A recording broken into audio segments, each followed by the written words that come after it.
The biblical language for a church is fascinating, and its differences from how our culture views or depicts it. For instance, the New Testament word church is closer to our word for congregation, and it literally means those who are called out, those who have been invited.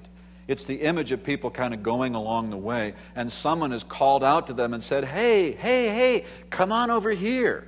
You know, when there's a sign that says sail, come here, come here. And people who respond to that invitation, or they get one of those ads in their mailboxes, some of you do, you know, talking about some great vacation resort, and for, you know, $33 you can spend 5 nights at a resort if you'll just give them a little bit of your time to listen to the pitch.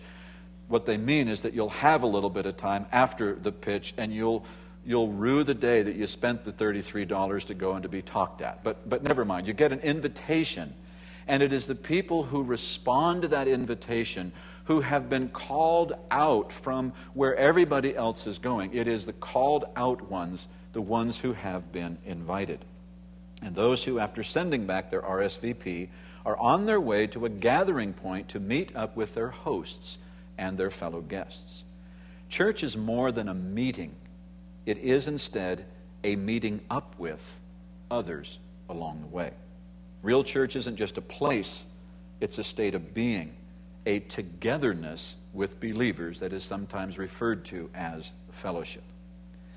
The New Testament picture of church has very little association with liturgy, sacred sites, or hushed tones of veneration, because none of the meeting places when in the early days that were met, they were all temporary, they were ordinary, and where church met was completely beside the point. See, there is in our culture a sense of the sacred or of the special, kind of the shrine mentality, the sanctified place. And when you come into church, you're coming into holy ground, and it's supposed to be a little bit mysterious to you, and you don't really know what's going on. And the more you're clueless about what's happening, the more you have the idea it must be something really spiritual. It reminds me very much of people. I love poetry quite a bit, and not everyone does. I really understand that. Everyone should, but not everyone does. And generally why they don't like poetry is because they don't get it. But somewhere in, I think, 7th grade English class, they were told by somebody that there's hidden meanings.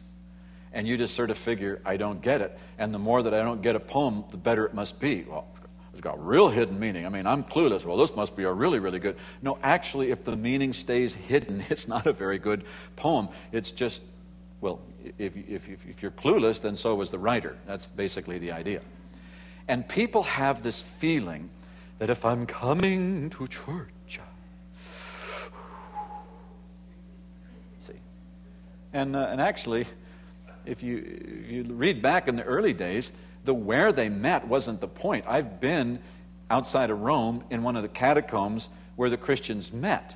And even though, for me, it's a little creepy to meet in the tunnels where there's buried people, I mean, that would give me the creeps, not because it's sacred, but because it's creepy. You know what I'm saying?